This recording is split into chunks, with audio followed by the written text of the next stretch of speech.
हा आहे ताजा पुदिना, ही आहे कोथिंबीर। जेवढा पुदिना घेतलाय तेवढीच कोथिंबीर घेतलेली आहे। आल्याचे तुकडे साधारण पाव इंच आल्याचे मी तुकडे घेतलेले आहेत। 3 लसणीच्या कळ्या आहेत त्या कापून घेतलेल्या आहेत। मिरच्या आहेत 3, फारशा तिखट नाहीयेत। चवीसाठी साखर घेतलेली आहे।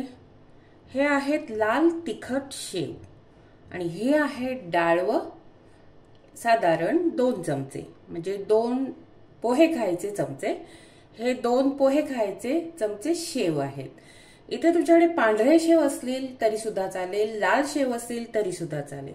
चवीसाठी मीठ आहे, भाजलेली जिरा पावडर आहे, मिरी पावडर आहे। हे दोन्ही घरीच बनवलेलं आहे।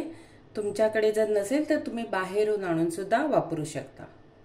हा आहे चाट मसाला 1.5 चमचा। 1.5 चमचा पोहे खायचा जो चमचा असतो तोच। आता हे सर्व आपल्याला एकत्र करून चटणी बनवून घ्यायची आहे।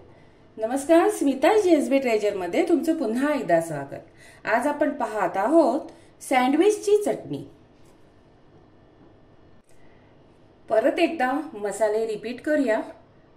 छोट्या मिक्सरच्या भांड्यामध्ये मी कोथिंबीर आणि पुदिना टाकलेला आहे। आता घालूया साखर, चवीसाठी मीठ,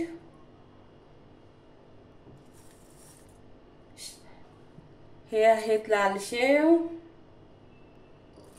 हे आहे डाळ, चाट मसाला, जिरा पावडर भाजलेली जिरा पावडर, म्हणजे जिरं भाजून पावडर बनवायची आहे, पावडरीला भाजायचं नाहीये। मिरी पावडर, ही आहे आंबोशी, म्हणजेच सुकवलेला आंबा जो असतो तो आहे। हा नसेल तर तुम्ही आमचूर पावडरही घालू शकता।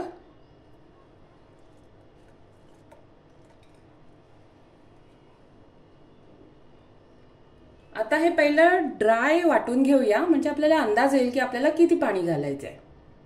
पाहू शकता चटणी ड्राय आहे, त्याच्यात पाणी घातलेलं नाही।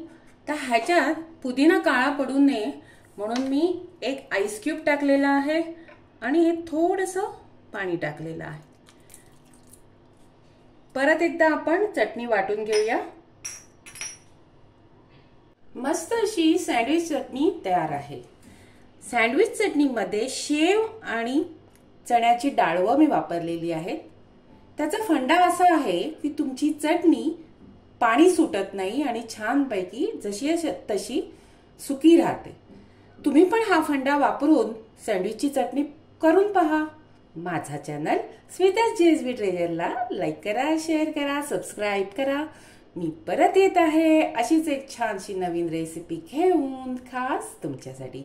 धन्यवाद।